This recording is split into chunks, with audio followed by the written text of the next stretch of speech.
한 시간 동안 비교적 좀 자세하게 읽으면서 했는데, 이유는 사도행전과 아주 밀접한 관계가 있습니다. 그래서 이게 요한복음에 있어서의 이제 지엽적으로 보면 교회론, 교회가 도대체 뭐냐, 교회론이기 때문에 이제 예수님의 기도 17장 안에 들어있는 예수님의 기도 내용 전체가 바로 신약 교회의 교회론에 대한 핵심이다, 이렇게 이해하시면 틀림이 없습니다. 여기에서 벗어나도 문제가 되고 여기에서 결여가 돼도 문제가 되고, 그러나 지상에 있는 교회는 언제나 우리가 육신을 가지고 있기 때문에 불완전한 부분이 있지만은 이런 완전한 방향을 향해서 우리가 나아가는 것.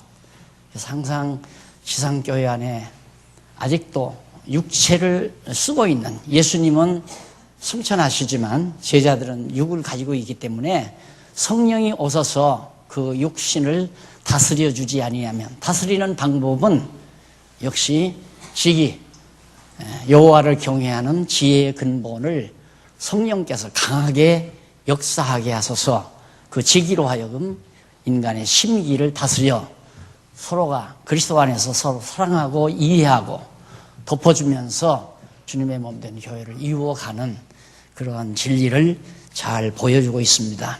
두 번째로 붙들려서 순환이 시작되는 대목이 10번. 아주 누가 잘 지웠네요. 두 번째, 붙들려서 순환이 시작됨.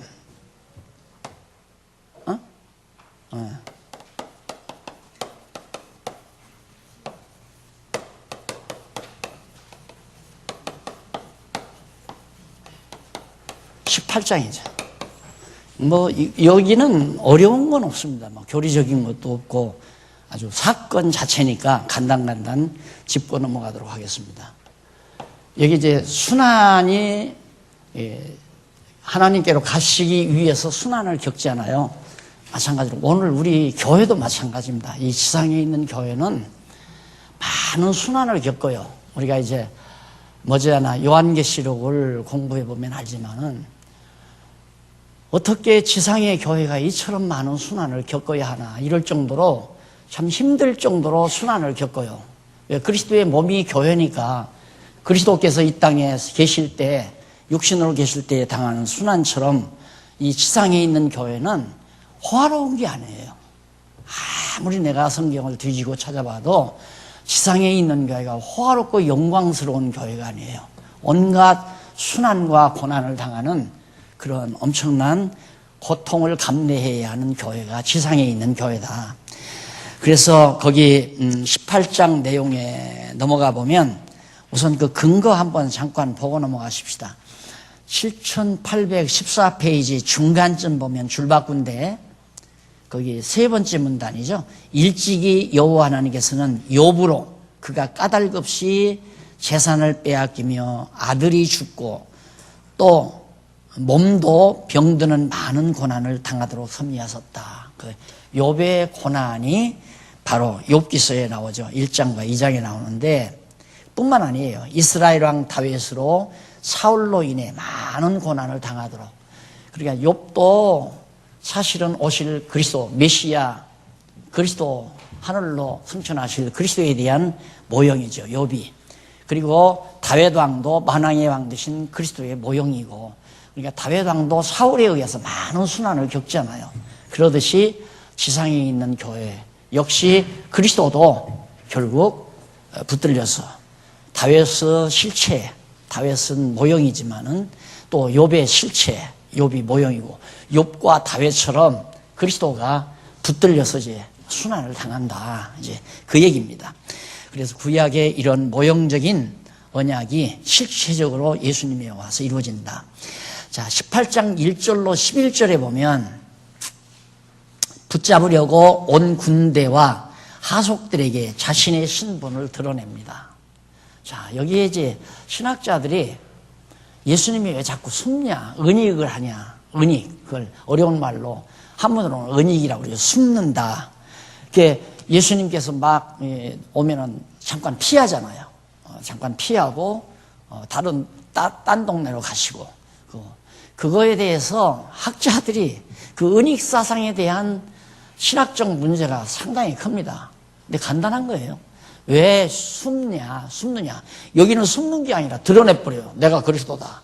내가 이스라엘의 왕이다 하고 딱 드러내버려요. 왜? 때가 됐으니까. 그러니까 예수님이 십자가에 못 박혀 죽으시기 위해서 순환받으실 때가, 순환이 시작돼야 될 때가 있는데 미리 예수를 붙잡아 죽이면 안 되잖아요. 날짜가.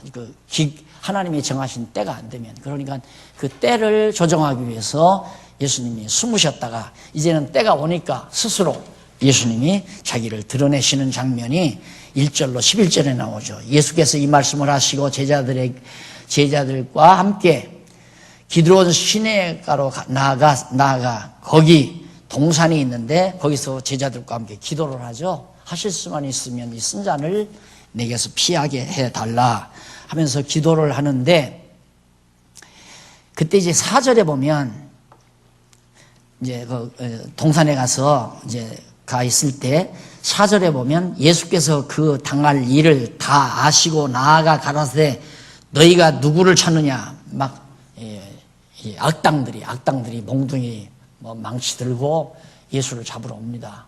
그때 예수님이 넉넉히 살짝 피할 수 있어요. 그런데 그때 피하지 않고 예수님이 당당하게 그들 앞에 나섭니다.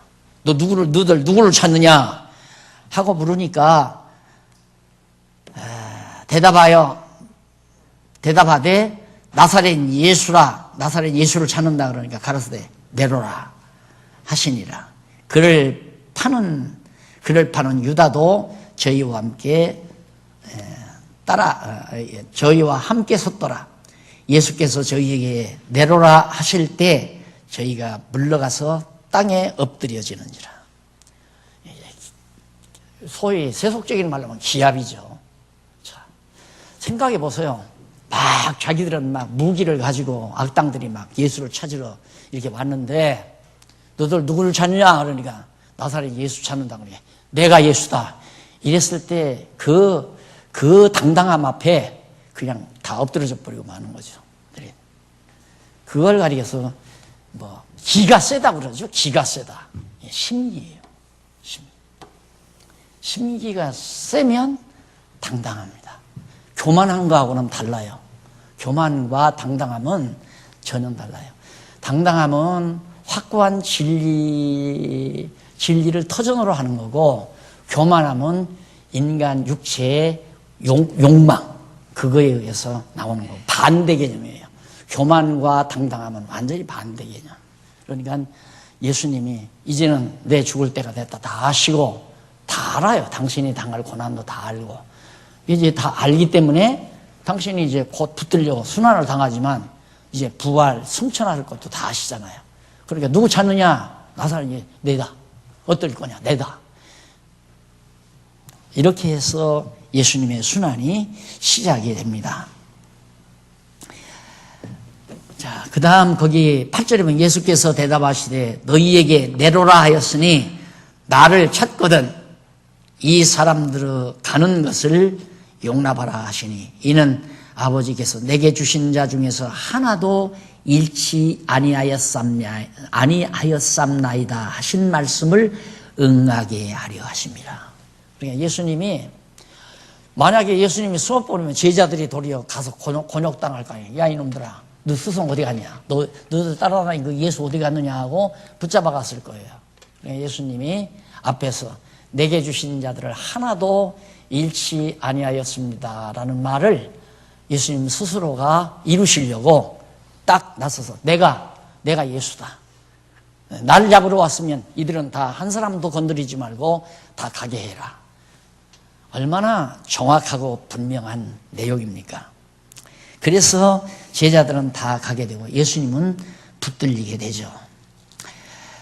그 다음 베드로가 그때 이제 베드로가 검이 있었어요. 검을 가졌는데 이것을 빼어 대제사장의 종을 쳐서 오른편 귀를 베어버리니 그 중에 그 종의 이름은 말고라. 잡으러 온 사람들 가운데 한 사람을 베드로가 성질 급하니까 칼을 들어서 치니까 오른쪽 귀가 잘라져 버렸어요. 예수님께서 다시 그 귀를 붙여주시면서 칼을 쓰는 자 칼로 망한다. 칼 쓰지 말아라. 그래서 정말 우리 기독교야말로 정말 폭력은 아니에요. 기독교는 권력도 아니고 폭력도 아니에요. 예, 다 무기라고 하는 것은, 칼이라고 하는 것은 권력의 상징이거든요. 권력의 상징. 그러니까 왜 권력을, 교회 안에서 권력을 다 제거하느냐. 권세. 누가 교회에, 목사가 다 상권 다 붙들고 있었잖아요. 우리 체제개혁의 기본 원리가 목사의 권한을 다 포기하는 거거든요. 모든 권한을 포기하는 거. 지배권도 포기하고, 다만 자기가 받은 은사, 가르치는 은사를 정말 실현하는 그 사명밖에 없는 거예요. 그러니까 교회는 각자가 다 사명뿐이지 누가 권력을 집중해서 가지는 게 아니란 말입니다. 그래서 왜 그러냐면 주님이 머리시니까, 머리가 권력자 아니에요. 주님이 뭘 통해서, 성령을 통해서 교회를 다스려 가니까, 그래서 교회를 편안하게도 하고 교회를 불안하게도 하고, 이거 다 교회를 편안하게도 하고 교회를 불안하게도 하고 하시는 분이 누구냐면 머리 되신 그리스도께서, 교회 머리 되신 그리스도께서 뭘로? 성령을 통해서. 교회 불안하게 하려면 교회 성도들 가운데 몇몇 사람만 심기가 약해지게 만들면 불평, 불만 나오기 시작하고 이 사람 저 사람 험담하기 시작하면 교회가 왁자지껄하고 시끄러워진단 말입니다. 그러다가 또 성령께서 지기를 강하게 하시면, 아하, 내가 공연히 그랬구나 하고 뉘우치면 마음이, 심기가 강해져서 마음이 편안해지면 교회가 한동안 편안해지고. 우리는 많이 경험했잖아요. 우리 장관님, 여기 계신 분들은 경험 못하신 분들이 더 있을지 모르지만 저는 2차례나 겪었거든요. 교회 재산 다 박살나는 것도 경험했고요. 그래도 하나님이 다시 또 때가 되니까 다 세워놓으시더라고요. 다. 우리 완전히 교회 박살난 다음에 10년 만에 이거 지어놨잖아요. 10년 만에. 놀랍죠. 어떻게 교회 재산 다 없어져 버리고, 장로님들도 다 나가버리고, 할머니들 몇 분, 그리고 힘약한 여성도님들 몇 분. 그래서 한 5, 60명 남아가지고 시작한 게, 다시 시작한 게 10년 만에 이걸 해놓은 거예요. 10년 지나서 저쪽 또 해놓고. 그러다 보니까 지금 벌써 한 90년도니까 벌써 25년 세월이네. 한 세대가 간 거예요.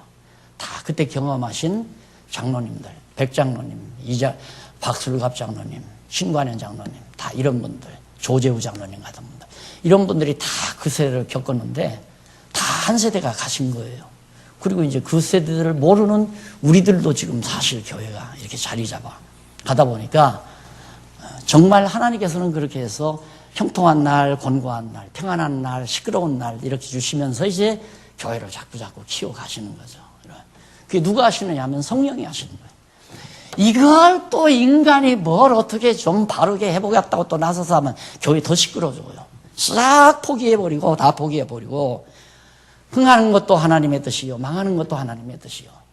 하나님, 주님의 몸 된 교회니까 주님께서 아셔서, 성령께서 각자 성도들의 마음을 평안하게 하시고 주관하시면 교회가 평안해지는 거고, 불안하게 하고 시끄럽게 하시면 교회가 시끄러워지는 거고, 그거 보면서 살면 돼요. 아, 사람 능력으로 교회가 되는 게 아니로구나. 이거 보고 깨닫게 하기 위해서 하나님의 능력으로, 성령의 능력으로 되는 줄을 알게 하려고요. 이게 매우 중요하잖아요. 17장, 18장 아주 중요하죠. 칼 쓰면 안 돼요. 권력을 부리면 안 돼요. 힘을 과시하면 안 돼요. 야, 힘. 사람 숫자 많으면 그게 정치적인 힘이 되잖아요. 사람 숫자 적으면 정치적인 힘이 없으니까 망하는 거고, 이게 이제 상식이거든요. 그래서 어떻게든 많은 사람을 내패거리 삼으려고 지금 한국교회가 난리 아니에요. 한국교회 막 자기네 교인만 이렇게 하려고. 그걸로 교회가 되는 것도 아니에요. 네. 결국 교회가 되는 것은 12명의 제자들 다 줘버리고 갔지만 결국 성령이 오셔서 저들을 다시 일으켜서 결국 세계를 뒤엎는 기독교 문화를 펼쳐가시는 하나님의 능력이 교회사를 통해서 우리가 드러났듯이 사람의 능력이나 사람의 힘으로 되지는 게 아니라는 거, 그거 철저히 여러분들의 머리에 되새겨야 됩니다. 사람의 힘으로 세워지는 것은 교회가 아니라 정시집단이에요. 이권 있는 자들이 모여서 자기 이권 차리기 위해서 자꾸 모여드는 거거든요. 그게 정치 집단 아니에요. 거기는 항상 이권을 뺏기 위해서 싸우고 분쟁하고 서로 이제 갈등하고 이것이 계속되는 거거든요. 자, 그 다음 이제 12절로부터 18절에 보면 결박당에서 안나스에게 끌려간 때 베드로가 첫 번 부인하는 대목이죠. 이제 딱 예수님 이게 악당들이 붙들어 가지고 결박당한 안나스, 그 당시에 바로 안나스는 그 해의 대제사장이라, 요즘으로 말하면 총회장이에요. 총회장, 대제사장, 총회장, 권력자죠. 총회장 하면 총회 전체를 다 관장하는 거. 감독, 아니면 이번에 왔던 이제 교황처럼. 교황은 전 세계적이고, 대제사장은 유대인들을 중심으로 한 유대교의 대빵이라고 합니다. 자, 이 예수 데려왔습니다. 여기서 한번 깊이 생각을 해보세요. 진리는 그 당시에 권력을 지닌 종교가 진리를 배척한다. 이게 공식이에요. 알았어요? 권력을 가지고 있는 종교가 진리를 배척한다. 왜? 진리는 항상 권력과 대치 상태에 있는 거거든요. 권력을 싫어한다 이 말입니다. 그래서 힘이 있는, 정치적인 힘이 있는 교회, 그런 종교는 이제 요한계시록 여러분 배우면 그게 음료로 나타나요. 음료 권세로. 우리는 그게 참 부흥됐다고 생각하는 거거든요. 야, 참 교회 부흥됐다. 우리 교회도 예를 들어서 한 10,000명이 모였다. 그런데 이 10,000명 모이니까 박용기 목사가 한기총회 회장이 됐다. 총회장이 됐다. 그런데 연초에 박근혜 대통령 옆에 딱 자리에 앉아서, 옆에 앉아서 조찬 기도를 마치고 박근혜 대통령하고 악수를 하면서 인사하는 것을 딱 사진으로 찍어다가 아마 다위장실이나 그러면 입구에다가 크게 확대해서 걸어놨다. 야, 우리 생안용학의 대빵 최고다. 그러시겠죠? 그게 일반인들이 생각하는 교회 모습이에요. 근데 그렇게 해야 이 세상에서는 또 힘 있는 교회가 돼요. 그런 교회로 사람들이 또 모여들어요. 아, 저렇게 힘 있는 목사님은 나를 어디에다 하나 심어줄 수 있겠구나. 내 아들 어디에다 직장 잡아줄 수 있겠구나. 이런 생각을 사람들은 다 계산하고 사는 거란 말입니다. 그러니까 모이게 돼 있어요. 그걸 요즘 대부분 부흥된 교회다. 잘 되는 교회다. 근데 그 교회 지금 다 쓰러져 가잖아요. 다 망해 가잖아요. 지금 14만에서 1,400만에서 지금 700만이라고 그렇게 통계를 잡고 있는데, 700만에서 이번에 할아버지 왔다 가가지고 200만 나간다고 보면 500만밖에 안 남았다는 얘기예요. 500만 남은 교회도 지금 막 시끌짝 해가지고 막 난리 아니에요, 교회마다. 이게 다 누가 하시는 건가? 성령께서 하시는 거예요. 그런 교회는 존속되면 안 되니까 다 드러나 버리는 거죠. 꼭 하나님이 그렇게 하시더라고요. 여하튼 흔드는 이유는 고르기 위한 거예요. 안 흔들리는 것을 고르기 위해서 흔드는 거 아니에요. 그렇잖아요. 우리가 편말을 딱 이제 집을 질 때 이제 기둥을 박는단 말입니다. 박아놓고 이렇게 잡아 흔들어 보는 건 견고하게 잘 서 있나 안 서 있나를 확인하기 위한 거 아니에요. 그러니까 하나님께서 교회를 키워가실 때 어떤 풍랑 속에서도 흔들리지 아니하고 진리를 지켜나가나 안 지켜나가나를 확인하는 방법이 한 번씩 바람 불어서 흔들어 놓는 방법. 이래서 또 순수한 힘 있는 자들로 하여금 숫자가 적어도 관계없고 일당 100이죠. 견고한 사람이. 그런 자들을 통해서 다시 또 교회를 세워가다 보면 또 그런 정말 허접한 곳이 있게 되면 또 하나님께서 다시 한번 교회를 흔들어 놓고 이렇게 해가면서 하나님의 나라 교회를 키워가신다는 것. 그래서 진리에 서 있는 교회는 망하지 않는다. 절대 망하지 않는다. 반드시 승리한다. 그 요한계시록 1장에서 3장까지 나오는 7 교회에 대한 모습입니다. 이기는 자에게는 생명의 멸관, 생명의 만나, 이거 다 약속하죠? 근데 이기는 자에게는, 이기면이 아니라 이기는 자에게는, 그 이기는 자가 누구냐면 진리에 서 있는 자가 이기는 거예요. 끝까지 견디는 자가 이기는 자예요. 견디지 못하는 자는 쓰러지는 자예요. 그래서 교회는 바로 이처럼 결국 예수를 부인하지 아니하고, 근데 베드로는 부인을 하잖아요. 예수 부인해버려. 첫 번째, 안나스 대제사장 앞에 예수 딱 끌고 가서 보니까, 베드로가 보니까 이제는 끝났구나. 저 예수 저렇게 힘없이 꽁꽁 묶여가지고 이렇게 힘있고 대단한 권력자인 안나스 대제사장에게 끌려갔으니 예수는 이걸로 끝났구나. 판단을 베드로가 그렇게 한 거예요. 나 예수 모른다. 이렇게 되는 거죠. 사람의 눈을, 인간의 보통의 눈은 인간이 가지고 있는 힘에 의해서 판별을 합니다. 이쪽이 강하다, 이쪽이 약하다. 진리는 그게 아니에요. 진리의 힘은 보이지 않아요. 그러니까 베드로가 진리의 힘이 보였다면 예수 부인 안 했죠. 너들 예수 붙들어가 죽여봐라. 그 양반 3일 만에.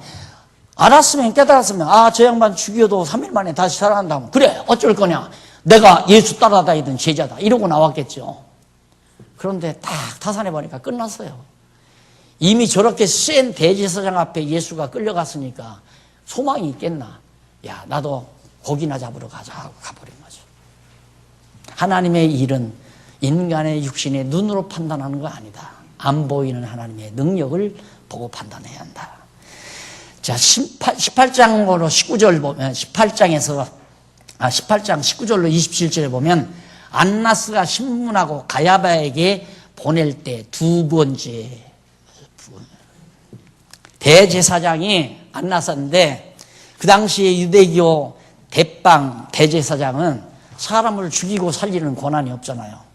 로마 제국주의자들이 와서 정복했기 때문에 사형권은 로마 제국이 가지고 있어요. 그 당시에 로마 제국이 아니었다면 대제사장이 사람 죽이고 살리고 마음대로 하죠. 그러니까 그 권한이 없으니까 대제사장인 안나스가 자기가 신문을 해요. 예수님, 네가 예수냐, 네가 하나님의 아들이냐, 이렇게 신문하고는 어디에 보냈냐? 가야바에게, 총독에게 보내는 거죠. 가야바, 로마 총독 가야바에게 보낼 때 베드로 입장에서는 아이고 이제는 끝났구나. 처음에 대제사장 앞에 붙들려 갔을 때도 낙심이 됐지만은 이제는 완전히 죽이고 살리는 권한을 가진 가야바 로마 유대 총독에게 딱 예수가 보내짐을 당하는데 소망 없잖아요. 두 번째 예수 부인해버리잖아요. 모른다. 이게 우리들이에요. 여러분, 택한 백성이 아니고, 택한 백성이 아니면 성령이 역사하지 아니하죠. 예수 믿을 수가 없어요, 절대. 택한 백성이라도 성령이 부인하게 하고 그를 인정하게, 시인하게 만들고, 성령이 하시는 거예요. 그러니까 아무것도 걱정할 필요가 없다니까. 내가 걱정한다는 건 내가 교인 주인 된다는 얘기예요. 교회를 위해서 걱정한다? 어떻게 보면 교회 퍽 사랑하는 거겠죠. 그 사람이 문제예요. 교회 위해서 걱정하는 사람이. 걱정할 이유가, 당신들이 걱정할 이유가 아니야. 걱정은 이분이 해야죠. 성령의 손에 다 달려있어요. 다 죽였다도 살리는데 예수를 완전히 죽여서 무덤에 묻었다가도 다시 살려내시는 능력이 하나님의 능력인데, 아이고 이러다가는 교회 다 망하겠다. 그리고 참 밤잠 못 자고 근심하고 걱정하고 연구하고 온갖 계획을 다 세워버리고 다 씨알 데 없는 일. 성령이 망하게 하시면 망하는 거고 성령이 세우시면 세우는 거고. 전폭적으로 성령이 주관자예요. 교회의 주관자. 그러니 인간의 교회를 주관하려고 하는 것 자체가 어리석은 일이란 말이에요. 왜 그걸 주관하려고 그래요? 망하는 것도 흥하는 것도 다 성령이 주관하는 건데, 누가 하면 더 잘 되고 누가 하면 잘못되고, 이것도 어리석은 생각이죠. 누구를 세우든지 하나님이 세워서 일하는 거지, 누가 하면 잘하고 누가 하면 잘못되고, 이것도 다 어리석고 미련한 거죠. 그래서 인간 방법이 우리 안에서 자꾸 소통이 되면 우리는 괴로워지고 고통스러워지고, 모두가 다 진리 안에서 성령 의지하고 살면 편안해지고 즐거워지고.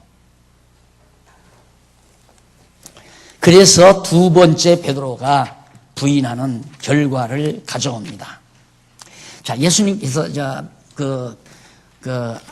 안나스가 그렇게 묻죠. 거기 보면 조금 볼까요? 대제사장이 예수께 그의 제자들과 그의 교훈에 대하여 물으니 예수께서 대답하여 내가 드러내어 놓고 세상에 말하였느니라.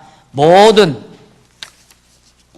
유대인들의 모이는 회당과 성전에서 항상 가르쳤고 은밀히는 아무것도 말하지 아니하였거늘 어찌하여 내게 묻느냐.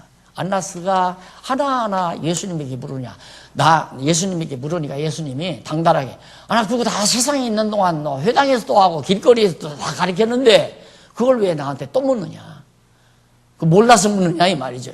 그만큼 당당하게 물었단 말입니다. 그러니까 이 말씀을 22절 이 말씀을 하심에 곁에 섰는 하속 하나가 손으로 예수를 쳐 가로되 네가 대제사장에게 이같이 대답하느냐. 건방지다. 이 버릇없이 어디에 이 위대하고 훌륭한 대제사장 앞에 너 같은 풍신내기가 어디 말대답이냐 하고 이런 수모를 당하잖아요. 그래도 내버려 두잖아요. 진리는 주먹으로 대하는 거 아니에요. 진리는 인간의 힘으로 대하는 거 아니에요. 진리 자체가 힘이 있는 거예요. 말씀 자체가 힘이 있는 거고. 인간은 무능한 거예요. 예수님 얼마나 무능합니까? 그 하속이 귓밤을 치는데도 그것도 전혀 대항하지 않잖아요. 진리는 대항하지 않는다. 육신은 대항한다. 권력은 대항한다. 인간의 힘은 대항하는 거죠. 그래서 손뼉도 마주쳐야 소리가 난다고 그러죠. 진리와의 싸움에는 시끄러운 것이 없어요. 진리와의 싸움에는. 그러니까 만약에 비진리와 비진리끼리 싸우면 막 난리가 난장판이 벌어지죠. 법으로 가고 막 죽이니 살리니 하고 막 데모를 하고 이 온갖. 요즘 교회들 그런 교회 많잖아요. 이번에도 광주 가보니까 아직도 그 큰 교회 아직 해결이 안 돼가지고 노장파, 젊은파가 따로 나누어서 막 이씨야 하고 난리라고 그래요. 그건 진리가 없이 그냥 재산 가지고 싸우다 보니까 그런 결과가 나오는 거예요. 자, 그 다음 28절로 32절.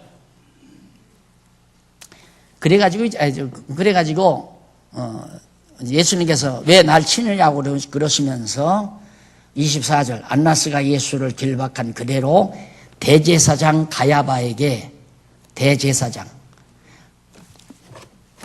고맙습니다. 안나스가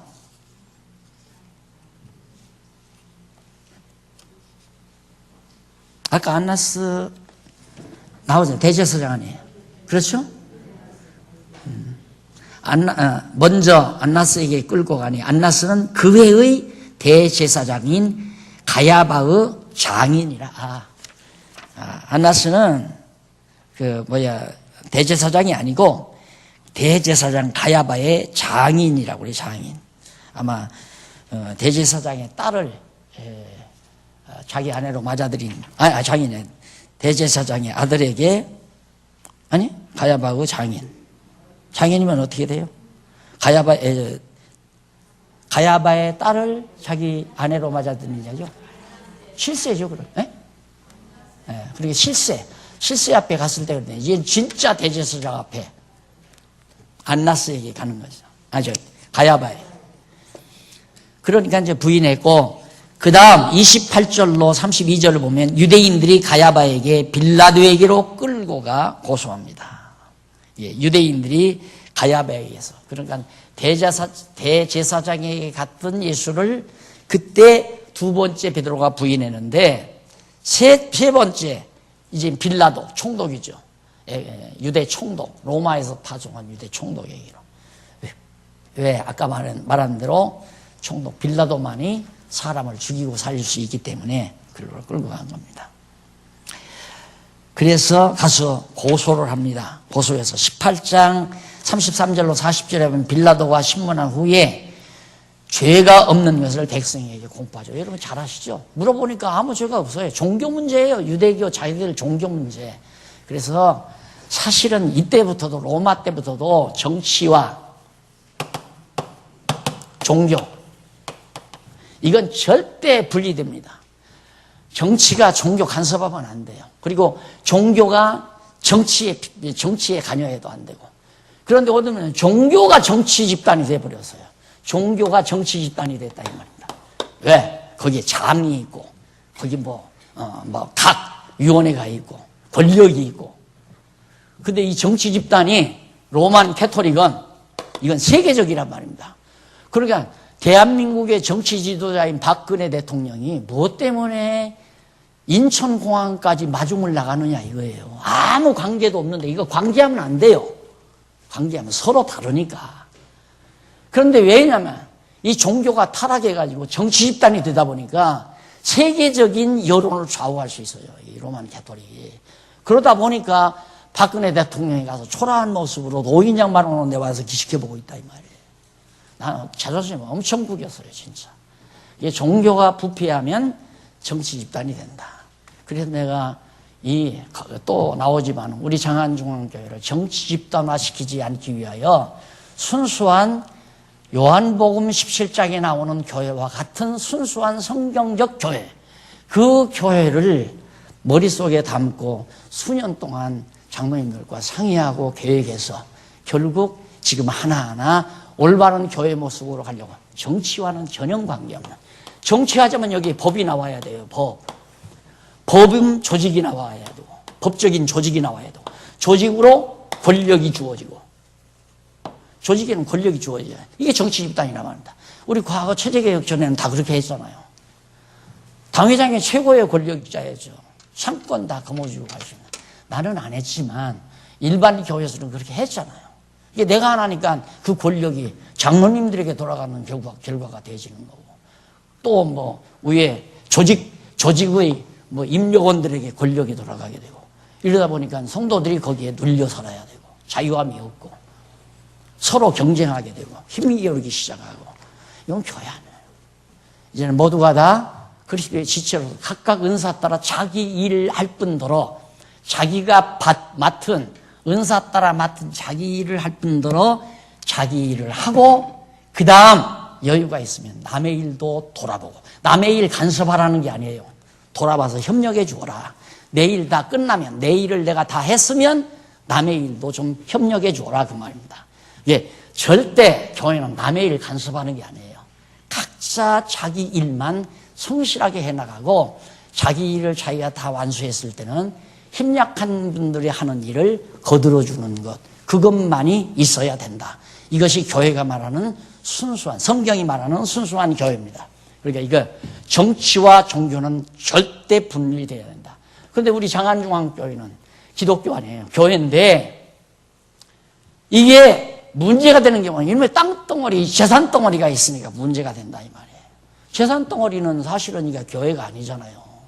재산덩어리가 교회가 아니에요. 이게 교회지. 이것이 교회지. 근데 재산덩어리는 우리가 필요해서 이 장소 만들기 위해서 하다 보니까 이 큰 덩치가 되다 보니까 이걸 누가 간섭하는가? 이건 정치가 간섭하잖아요. 재산덩어리는 정치가 간섭해요. 그러니까 할 수 없이 세상법에다가 재산을 의뢰할 수밖에 없고, 의뢰하다 보니까 정치가 요구하는 대로 법을 준행할 수밖에 없는 이런 갈등 속에 우리가 있는 겁니다. 그러니까 재산은 어쩔 수 없이 법대로 해야 되지만 교회는 법과 관계없이 성경대로 해나가자. 이것이 이제 바로 우리 교회가 지향하는 방향이라는 것. 여러분들이 한번 이거 신학교 때 엄청 고민 많이 하는 겁니다. 학자들도 고민하고 학생들도 고민하고. 정치와 종교는 분리된다. 국법에도 헌법에도 이게 딱 나와 있어요. 분리됐으면 왜 간섭해요? 정치가. 예? 그런데 도리어 정치가 박정희 때 정치가 교회 큰 교회 목사들 데려다가 우리 기독교 지도자 협의회 뒤 대줄 테니까 너희들이 그거 해라.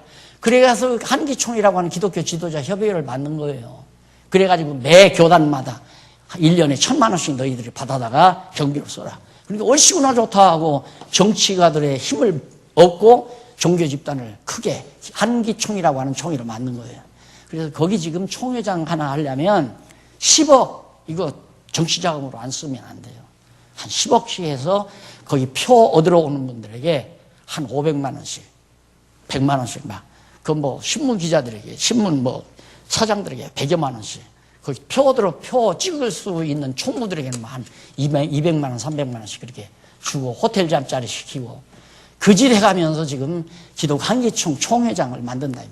그래가지고 연초에 뭐 대통령 조찬 기도회 해가지고 잘난 분들 다 모셔다가 호텔에서 쫙 모셔놓고 아침 식사하면서 대통령 옆자리에 딱 회장이 앉아서 사진 한 방 찍고 그러면서 한국교회에서 내가 제일 잘났다 이런 얼굴 내미는 시기에 오늘날 이런 종교가 됐다 이 말이에요.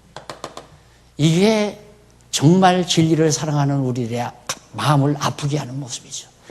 종교라고 하는 것은 정치가 관여할 수 없는 거예요. 내가 하나님의 말씀을 깨닫고 성령께서 나에게 지기를 주시는 대로 심기에 의해서 사랑하고 서로 돕고 내게 맡은 사명 행하면서 살아가는데 종교가 정치가 어디를 어떻게 건드리겠습니까? 그런데 교회 재산이 점점 엄청 늘어나고 사람 수가 점점 늘어나니까 정치가 종교를 무시할 수가 없어요. 왜 그러냐면 여기 한번 밑밥 닿으면 대통령 떨어지니까. 그래서 여기가 짝짝꿍이 된 거예요. 그래서 이건 짐승, 이건 음녀. 이게 요한계시록에서 마지막 아주 극렬하게 나타나는 부분입니다. 그러니 교회가 외형적인 인간의 어떤 재물의 힘이라든가 사람의 힘으로 정치적인 힘이 만들어진다는 것이 얼마나 두려운 일인가. 정말 두려운 일이에요. 그래서 이걸 우리가 어떻게든지 진리의 힘으로 만회해보려는 것이 우리의 몸부림이고 안타까움이라는 거. 여러분, 베드로가 지금 예수를 부인하는 것도 엄청난 정치적인 힘 앞에, 로마 제국의 힘 앞에 완전히 굴종당하는 거 아니면 나 그분 모른다. 3번 부인하게 돼요.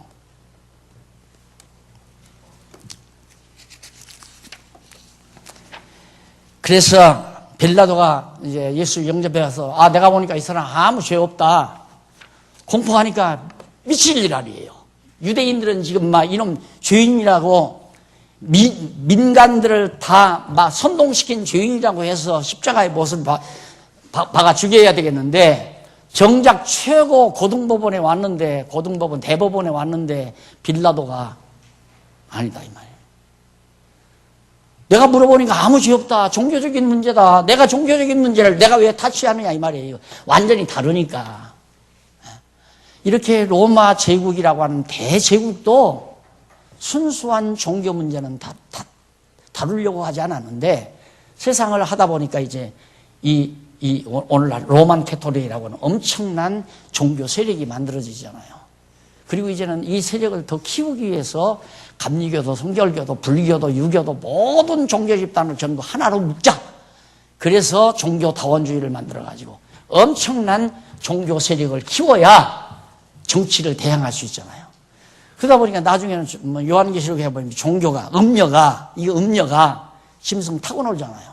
한참 태워주다가 보니까 기분 나쁘니까 업어치기 위해서 종교를 묵살해버리고 종교와 정치를 합산시켜버리는 거예요. 내가 하나님이다 이 말이에요. 최고의 권력. 그럴 때 예수님이 이 땅에 오시는 겁니다. 우리가 정말 기독교 신앙을 가지면 순수하게 가져야 돼요. 순수하게. 돈과 관계없이, 권력과도 관계없이. 그래서 정말 머리 대신 그리스도가 나를 주장하고 내 가정을 주장하고 우리 장안주왕교회를 주장하고 이렇게 살아가는 아름다운 성경적인 교회. 19장에 넘어가서 잠깐 정리하고 끝내십니다. 19장 십자가에 못 박혀 예수님 운명하죠. 빌라도가 신문하고 놓으려 했으나 백성의 요구로 재판을 합니다. 죄 없다고 빌라도가 선언을 했는데도 백성들은 난리라. 저 십자가 예수를 죽여야 되는데 막 하면서 데모를 하는 거죠.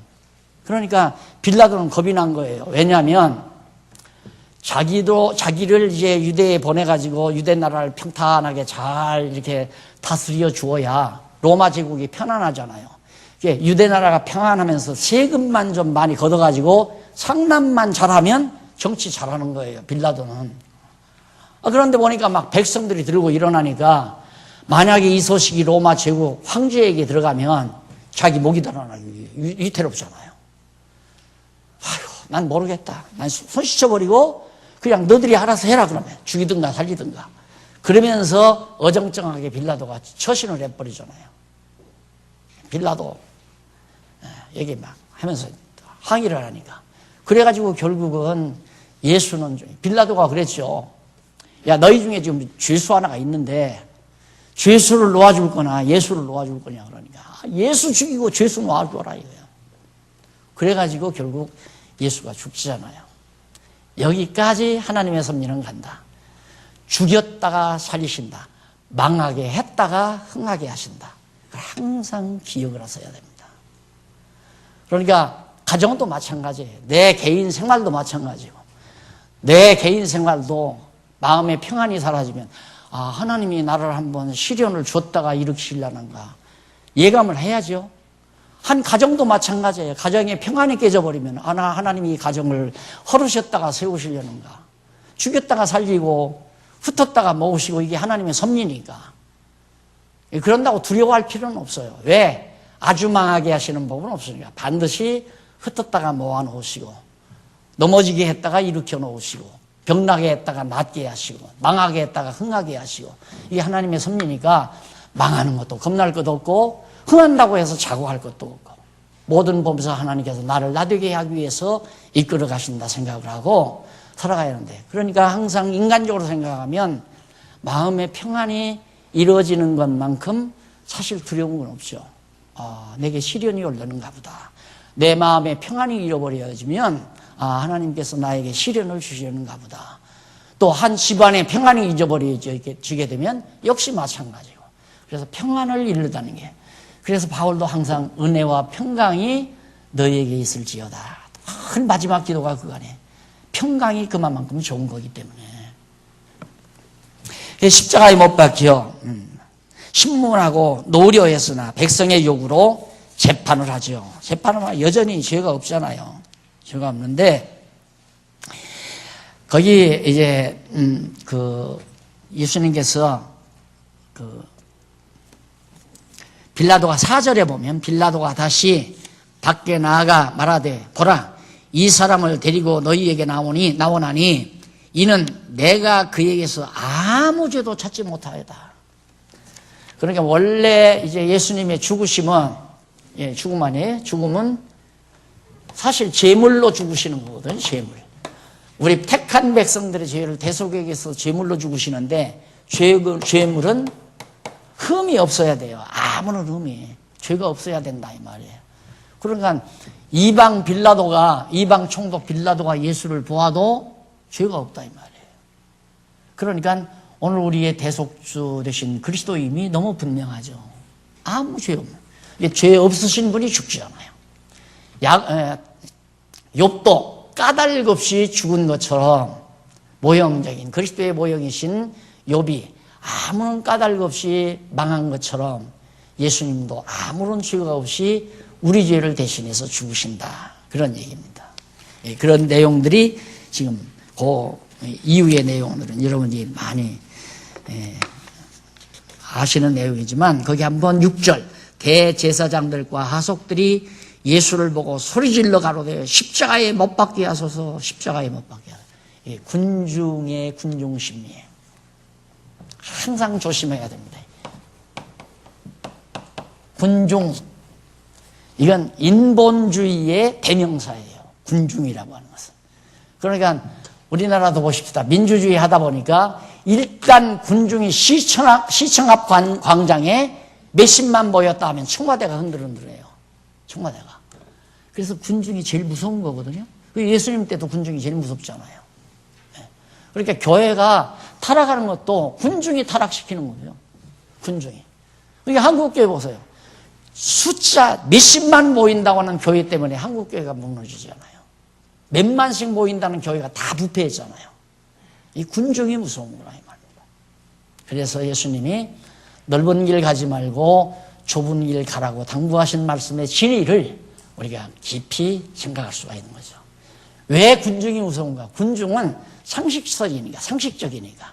그러니까 사람을 자기 편으로 만들기 위해서는 상식적인 얘기를 동원을 해요. 쉽게 소통하기 위해서. 그러다 보니까 군중이 이루어지는 거예요. 우리 한국도 예수가 그리스도라고 전했으면 이렇게 부흥이 안 되죠. 그런데 예수 믿어야 병 낫고 복받아 잘 먹고 잘 산다. 이런 통에 많은 사람들이 모인 거 아니에요. 예, 군중은 진리를 대적한다. 이걸 꼭 명심을 하시면 됩니다. 그 다음 넘어가서 19장 14절로 27절에 보면 백성이 성경대로 십자가에 못 박고 옷을 제비 뽑아 나누게 됩니다. 급기야 예수님은 붙들려서 순환이 시작되고 죽음. 순환, 그래서 이 죽어가는 예수님의 죽음이 임박하게 온 겁니다. 십자가에 못 박아. 백성이 성경대로 십자가에 못 박고 옷을 제비 뽑아 나눈다. 이게 다 구약의 예언대로 그대로 이루어지는 거예요. 예수님의 옷을 제비 뽑아 나누어 가지는 것도 전부 다 구약의 예언대로 이루어지는 내용들이에요. 그래서 급기야 예수님께서 십자가에서 운명하시고, 그 다음 보십시다. 19장 28절로 37절, 29페이지 나오죠? 다 중요한 게 성경대로 다 이루었다며. 예, 구약에서 예언한 구약의 예언대로 다 이루었다. 예수 그리스도의 죽음으로 말미암아 순환도 그렇고 죽음도 그렇고 잉태되고, 그러니까 여기서 구약의 예언대로 다 이루었다는 말은 귀천만이 아니라 바로 천례, 하늘로부터 오실 때부터 하늘로 가시는 과정까지 전부 운명하실 때까지 구약의 예언대로 다 이루었다 이 말이에요.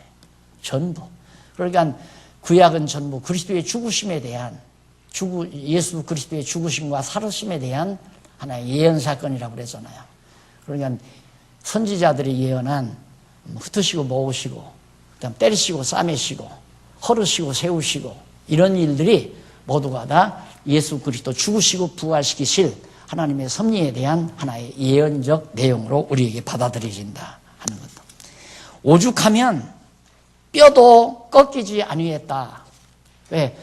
악당들이 이제 그 군대들이 예수를 십자가에 못 박아놓고, 그게 보편적으로는 거의 일주일 간대요. 이 십자가에 매달려서 못 박아놓으면 여기서 다 피가 이렇게 흘려져가지고 전신에서 피가 다 빠지고 결국 기진맥진해서 죽어야 되니까 어떤 사람은 한 일주일씩 간대요.